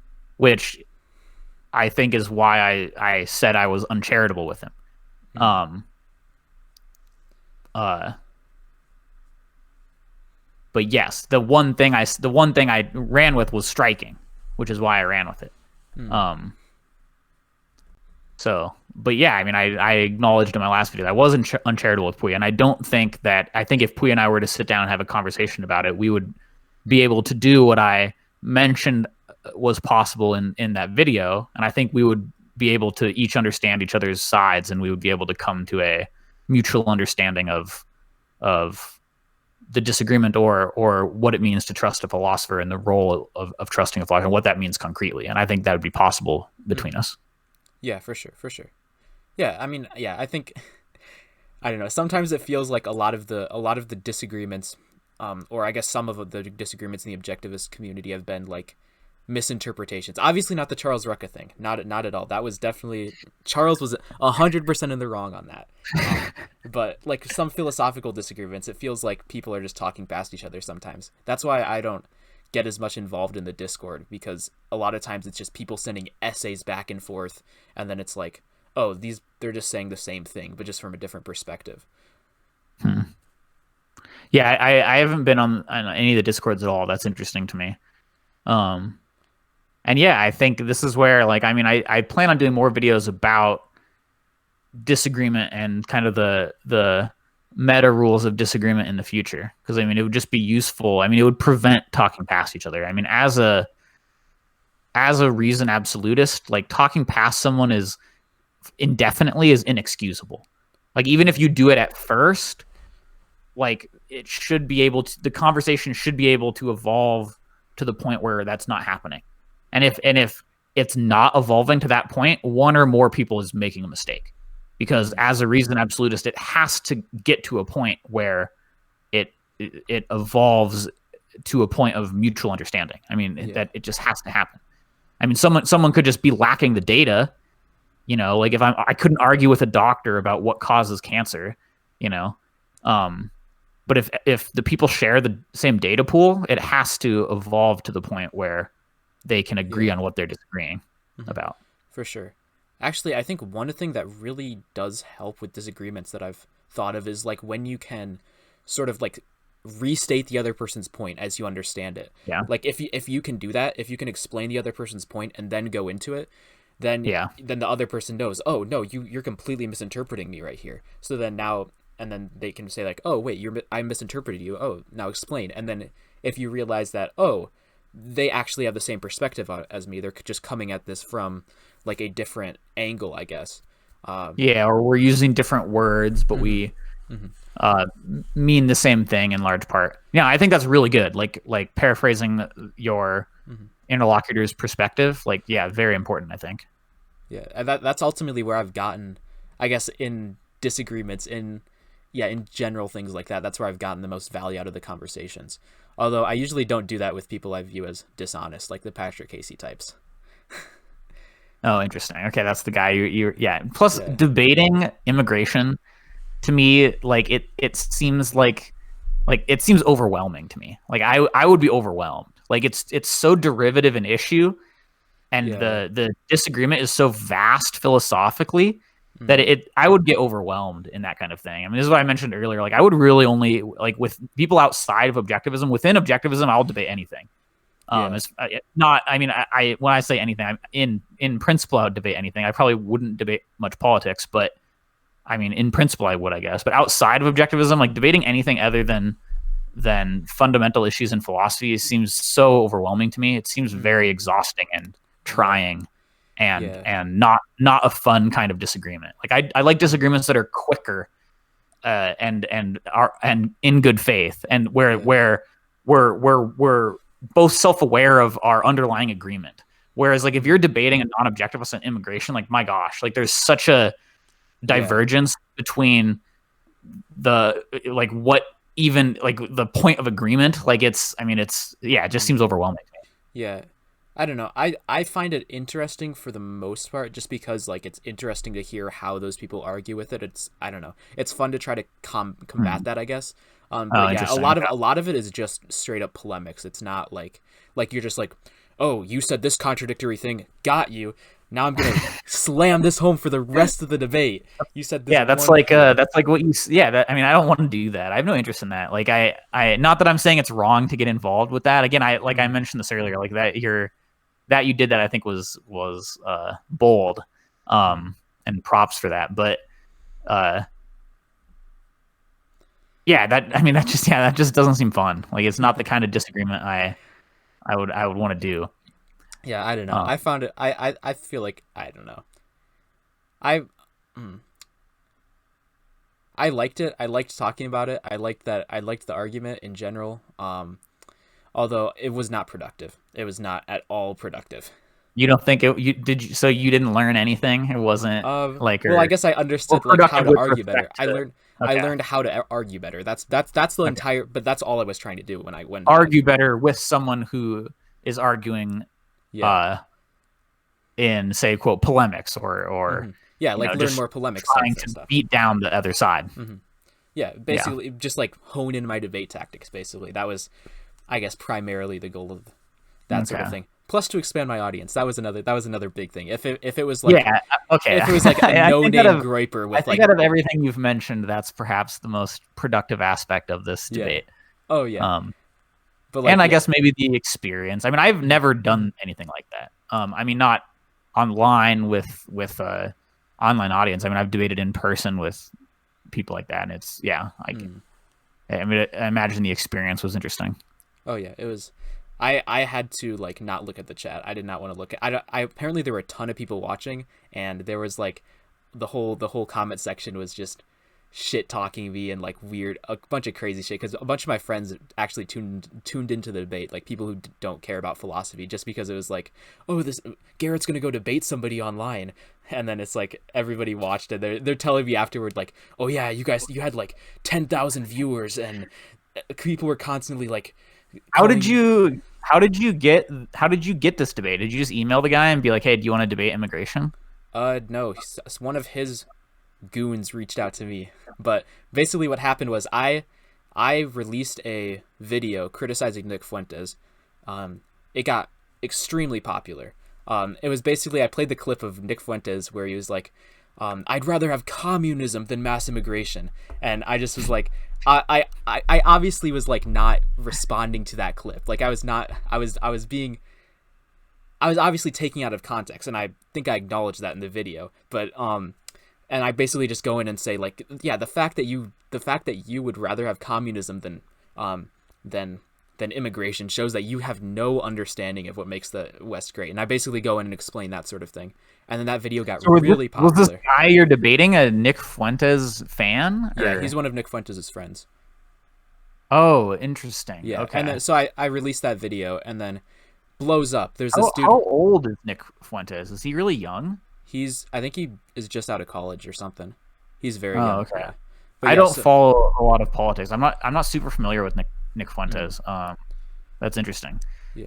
Interesting. But Okay. yeah, Huh. so then this dude named Zoomer Clips, who has like 10,000 followers on Twitter or something like that. He took clips from my video and started posting them on his Twitter account, and then I think Dobby messaged me and said like, "Oh, Patrick Casey's talking about you on Telegram," and it was like showing him with that clip of me, and then he was like above it was like, "Oh, saying certain things." Is actually a really weak argument. I like shredded it immediately, but like when I was talking to Dobby, but then after that Zoomer Clips guy was like, "Hey, do you want to debate a friend of mine?" I'm like, sure, depends who he is." He's like, "Oh, it's Patrick Casey." I'm like, "Oh shit, Patrick Casey? That dude's friends with Nick Fuentes. He's like a big groyper celebrity kind of." So then I went and debated him, Interesting. and that's story time Wow. with Garrett Mayer. That was a good story. It was very interesting. I was gonna ask a question at one point, but I forgot my question. Um. Oh yeah, that's what I was gonna say. Just like a comment. What I've noticed, like if you look at Charles's videos, this is true of his too, and this happened to one of my Corona videos I put out. Like if you just mention a public intellectual or a public figure or have their face in the thumbnail, is like you're like I don't Oh yeah, understand that. Like, do people just go randomly and click on things affiliated with their favorite intellectual? Like, I just don't get the phenomena. I guess maybe I'm out of touch or something. yeah. I don't know. I guess sometimes like, oh, you'll look up something related to like, if I were to look up like, oh, Charles too, and then there's like critiques of Charles too, and it's like, oh shit, I'll watch those. Or sometimes those get suggested under Charles's videos, or like my critique might get Or gotten maybe if suggested you're under Nick yeah, Fuentes' if video. you're searching like Jordan Peterson, Yep, more people are going to be searching Jordan Peterson. Those are more likely to come up. yep. Like that's interesting. Because like mine just had a picture of Talib in the thumbnail, but like he wasn't tagged or anything. Like, and Mm. I think it just got more views because it had a picture of Talib in the thumbnail. Uh, Like that's like people were just clicking on it because Nassim Talib was in the thumbnail. I was like, who? mm. Like that's just foreign to me. Like I just would never. Like I don't know. That is just I don't know. Yeah, That is interesting to me. yeah. It's just those people who are interested in that, all the internet clashing, all the internet drama. So you think they seek out like they're like, oh, I wonder, like they want to see Yeah. the argument and they want to go quote shit post or whatever. Yeah, yeah. They want to see dudes get debunked too. Like I remember right when I was getting into Rand, I would just look up Rand debunked or arguments against Ayn Rand's philosophy. Really? Yeah, because I Oh, was that's like, oh, interesting. I want to Because you understand want to what see the the best arguments are here. arguments against Yeah, it. but yeah, the thing is, all the arguments that you can find, they're garbage. They just Oh yeah, they're misrepresent horrible. her and I've just talk never seen shit. a good argument I've against Ayn never Rand. seen one either. Yeah, I've never It's seen it. awful. Yeah. Huh. Okay. No, Because that I most, mean that makes sense to me. The whole like if like you're younger, it's like I want to play devil's advocate via mhm. someone else I can find. I remember like a long time ago I read Robert Nozick's critique of Ayn Rand, and it was just uh I don't like calling stuff just rationalistic nonsense without giving an argument, but it was just rationalistic nonsense. I mean, it was Mm. typical academese, like deducing from one premise after another. Last premise being therefore Ayn Rand's wrong about everything. Mm. Um, and it was very interesting. Yeah, Um, that's sort of I guess that's sort of like the easiest way to do philosophy, though, like just deducing premise from premise. And that's, I guess, when people don't want to go and do the work of like introspecting and inducing and doing all that hard work, like it's very easy to just sit down at a computer and just rationalize. I was gonna mention this. I don't know. Maybe we want to quit this soon. I'm not sure, but I asked rhetorically in my Trusting Philosophers video. I asked, well, what is rationalism generally? What does it mean to be a rationalist? And then Rucka, in his response video to me, linked understanding objectivism, and then Rucka said something like, "Oh, being a rationalist is substituting for a concept its definition as just the meaning of the concept," or something like this. That might not be the definition of, but that's something rationalists do a lot. Yeah, that's something they do, and that's like what Rucka said. And what I wanted to mention is the reason I asked that question is because I was asking rhetorically, and the reason I like brought up Descartes and Spinoza and Leibniz is because they are considered rationalists in the history of philosophy, and they're considered rationalists because of, say, their explicit methodology. And this is, say, most clear in Spinoza. So what you were just describing in terms of like the whole deductive approach, he called it the geometrical approach.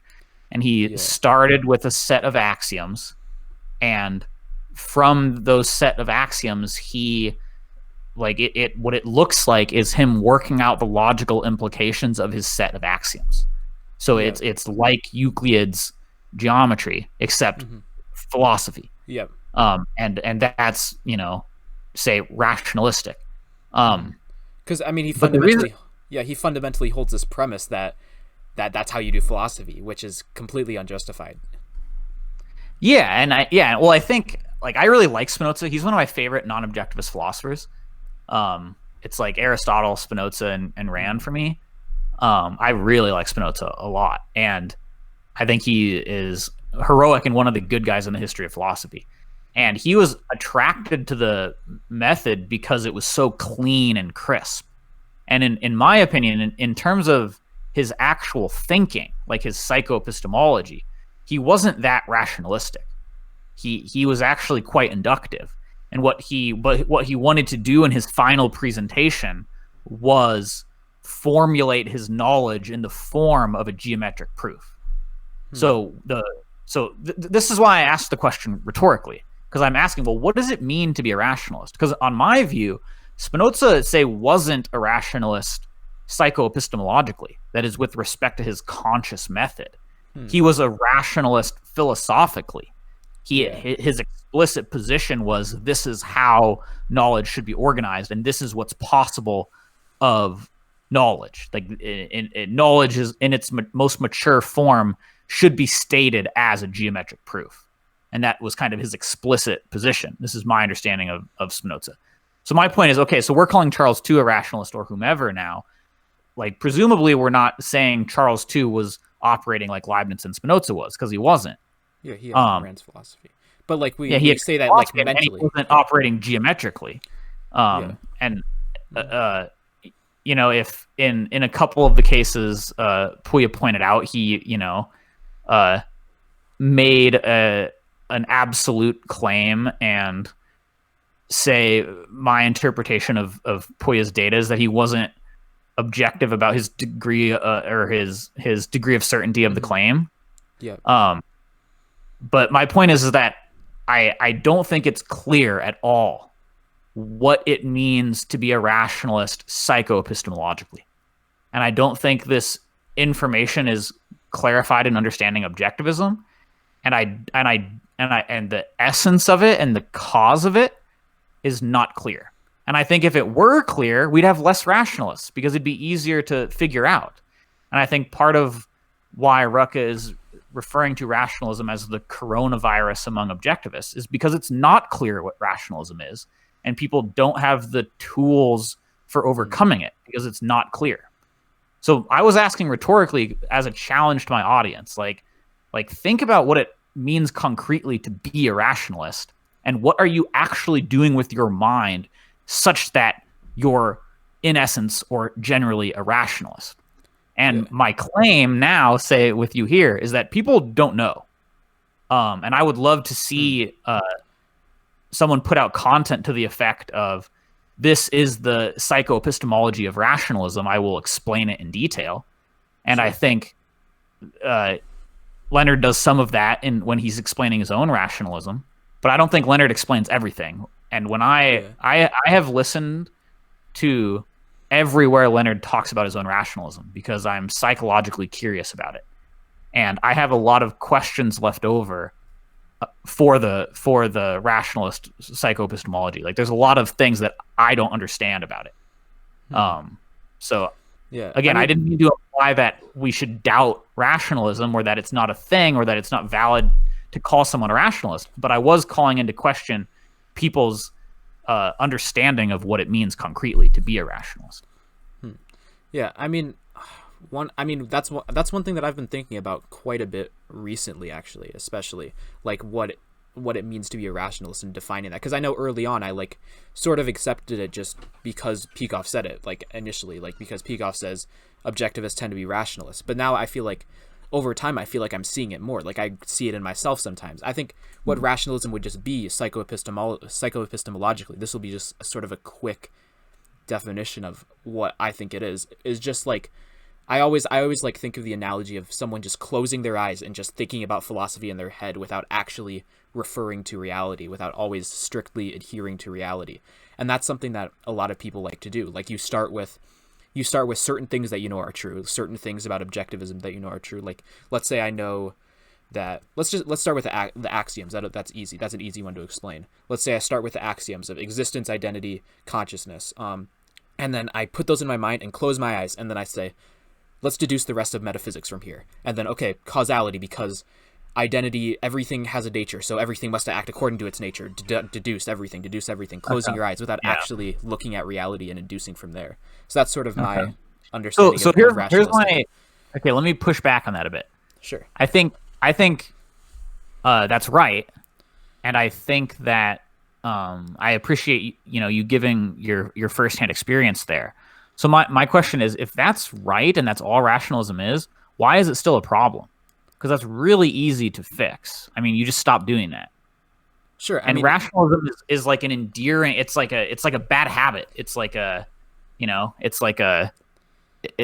tapping your foot or something. It's something that kind of creeps up on people unwittingly and affects them. So I just don't understand why that would be happening if all that's required is to just stop doing these deductions. Well, you know what I'm saying? Sure, but yeah, the thing about rationalism, though, it's so much easier than induction, because induction takes effort. It takes opening your eyes and looking at reality and seeing multiple instances of certain things and then inducing from there that this general principle holds true. While deduction is just close your eyes and just think about this thing. You don't have to put in this extra effort of going out and looking. It's not easier because the knowledge you arrive at is floating and useless. But it requires less time. Though. It's easier for solution. What? It's not easier for figuring out what to do with your life or figuring out what's right or wrong. It makes it harder to figure out, and that's exactly what happens with rationalists. They can't figure certain things out. Sure, but that's the result of rationalism. But the actual process in and of itself, if you're deciding if I want to prove a premise rationalistically or through induction, the thing about induction is you have to go out and spend time and spend all this effort and extra time, when rationalistically you can probably deduce something in like an hour if you try hard enough, or if you want to hard enough. Yeah. So you think say the motivation of it is maybe in some large subset of people struggling is, I just want to prove these things and I want the proof to be quick. Yeah. So I'm going to do this technique. Yeah, and that also would explain why rationalism is so common among young people, because young people, we don't have all this all these integrations already. We don't have all this inductive experience yet, so we are sort of just starting to learn philosophy. That's why it's so common, I guess, not necessarily young people, just people who are starting to learn philosophy, because they don't have all these philosophical examples to point to and all this induction that to point to from the past, because that takes a lot of time. But then they still want to come to philosophical truth and prove it to themselves that these certain things are true, but they don't have the inductive material to form these things, so they sort of just deduce it in their head, and that's why rationalism is so appealing, I think. Interesting. I would love the data. I mean, it'd be very hard to collect this data, but I would love the data on how many objectivists struggle with rationalism and say like the regular listeners of prominent objectivist intellectuals. How many of that pool of people is regularly struggling with rationalism? I would just like to know the percentage of people struggling with it, because Rucka's claim is that it's a coronavirus among objectivists. I don't have a sense of how common it is. I don't know. I would say over 30% and less than 80%. But I have a huge range. I don't know how problematic it is really. And my point is to go through, if it's as problematic as say being a coronavirus, like the solution. The coronavirus isn't that problematic. let's downplay that a bit here. Like we're all trapped in our homes right now. But that's not the virus's fault. It should be easier to quote fix. Like, I mean, if like. I mean, I don't know. These are the kind of questions I have. Like, I just want to know how common it is, and I want to know if that's what it is psychoepistemologically. Like, so it's interesting. Rucka skipped past the part of my video that is in my opinion one of the better things to do with rationalism in yourself and in other people, and that is you ask for clarification. Because what's true of rationalists doing these deductions in their head is they're in a position of thinking they know something they don't know, and they're in a position of not having the say inductive knowledge to draw the generalization. So what happens is they're not able to clarify what they're saying. Yeah. They can't provide examples to the thing. They paraphrase. They can't provide examples. They can't explain it from a different perspective. They can't explain differently. They can only explain in the order of their deduction, and they can't clarify past that. So it's very if you are arguing with a rationalist and they say something that it's like, okay, like maybe this is floating a bit, I can't tell. If you ask for clarification, I mean, that is very effective in seeing what's going on there. And even if you're in yourself, it's like, okay, I think I know this conclusion. Let me write it out to myself and let me ask myself the question, let me clarify this. Like, clarify this knowledge for a 10-year-old. Let me pretend I'm having to explain this to a 10-year-old and let me clarify this. Or let me clarify what this means to my life. How does it affect my course of action? Let me clarify that. And just start clarifying aspects of it. Pull the string of the knowledge, and rationalists won't be able to. Yeah. The clarification ends. I mean, this is exactly what Peikoff has a really interesting lecture. He in his it's a lecture on the virtues, and when he's talking about the virtue of independence, he tells a story of his own struggle with rationalism, thinking about the virtue of independence for Opar. And what happened to him there was he couldn't think of examples. I mean, and there was all these really striking counterexamples to his formulation, and he just took a moment to reflect and saw these counterexamples and got out of it. In terms of arguing with rationalists or like worrying about rationalism, I mean, it's not I guess I'm disagreeing with Rucka about it being a coronavirus. I'm not sure if it's a coronavirus or not. I'm not sure how big of a problem it is or not. I'm not sure what the cause of it is in most people. If it's as you're describing, it should be easy to fix. And if it's a coronavirus, it takes effort though. You have to be able to identify it, and the thing is, it's so hard to identify. That's is it hard to identify? It's easier to identify in yourself, but it's very difficult to. It's not even that easy to identify in yourself sometimes, I notice. But it's especially hard to identify in other people. At least for me, I'm not very good at identifying rationalism, I don't think. Interesting. Okay. Yeah, I mean, I didn't listen to Poya's whole argument about Charles too, but I mean, Charles has said in one of his videos that he struggled with rationalism in the past. Yeah, I think most people learning philosophy struggle with rationalism just because of the effort it saves. Like that's what you're going to flow into if you don't consciously focus on avoiding it constantly.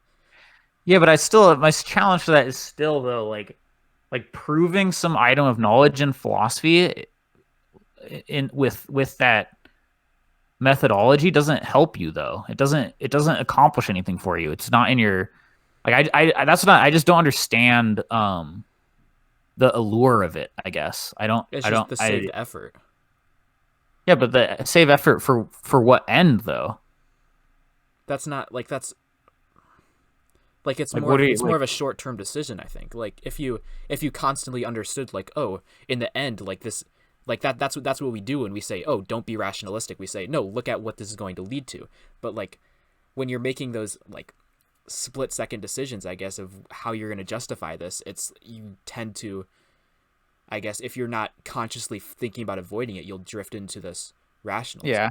And Peikoff mentioned in understanding objectivism, I believe that people can get caught up in it if they're doing polemics a lot. And polemics Mm. say incentivizes rationalism because you can generate these quote deductive arguments that are foolproof that people can't respond to, and then you can okay.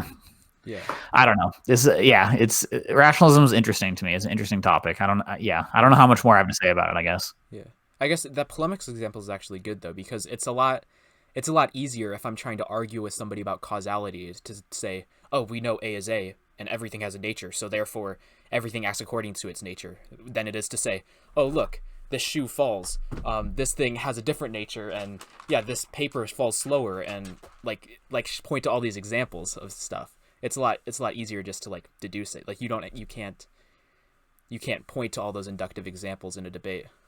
Yeah, but in terms of so it's like if you win the debate using a rationalist deductive argument, are you actually winning the debate? I mean, it seems like rationalism is not in your rational self-interest in the long term. It seems Oh to me that you're yeah. not actually winning the debate there because you're operating on the implicit premise that all that matters is winning the debate, and if I use an argument that doesn't actually communicate the understanding of my position, that's okay so long as I win the debate. Oh And yeah. that's I mean, wrong. I certainly agree it's wrong. Like I certainly agree rationalism is a problem. But like that's why we're talking about this in general. Like rationalism is a problem. But the issue is like people aren't it seems like people when they're learning philosophy are not taking all of that into account, and when you present a deductive argument in a debate, it looks good. People see, oh, this dude can't respond to this foolproof quick deductive argument, and it makes sense and whatever, Okay. even if you're not Yeah. referring to anything. Okay. Yeah. That's interesting. Okay. Yeah. Rationalism exhausts me. Rationalism exhausts me. I'm getting exhausted, Garrett. Yeah. It makes me feel exhausted thinking about. Yeah. Um, but yeah, no, thank you for answering my questions there. That was interesting. Yeah, for sure. I hope that it clarified some things for you. Yeah, no, I mean, yeah, I still, yeah, I mean, I still want that data, and I still, Yeah. It's so it'd be so hard to find that data though. Like we don't have psychological methods right now to do that. Like well, you going just have back to going back rely to the on start people of being the honest on a survey, which I don't. yeah. I mean, that's the main question. Yeah. I don't know how reliable that survey would be. Yeah. I mean, like, yeah, just getting back that. I mean, that goes back to the beginning of our conversation where we're talking about the faulty methods of psychology. I mean, full circle. There you go. Yeah, there we go. Yeah. Okay, I think we should wrap this up. I'm feeling tired, but this was Yeah, for fun. sure. What do Yeah, you I think think? we got Was a this lot a of. worthwhile conversation? Oh yeah, for sure, for sure. I'm glad we did this. Hopefully, some people watch this and maybe Rucka will respond to it if we're lucky. No, I'm Yeah, kidding. that's what I need. Yeah, I need another Rucka response to one of my videos. Oh yeah, oh yeah. Then your subscriber count's gonna shoot up, man. Yeah, that's true. I have gained like 10 subscribers in the last few days. Yeah. So thank you, Rucka. Yeah, I mean, Uh, appearing on other people's shows too is like a very good way to gain subscribers. Like that's how I got the greatest chunk of my subscribers is appearing doing on those people. debates.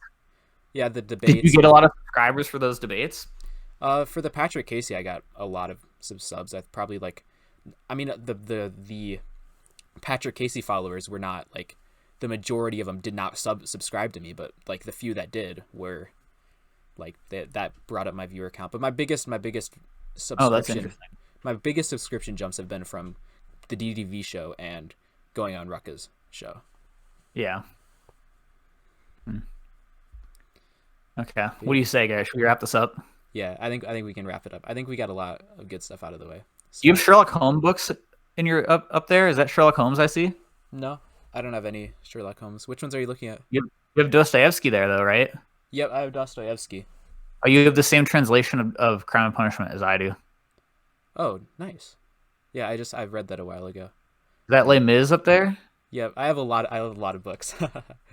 Yeah, nice. Okay.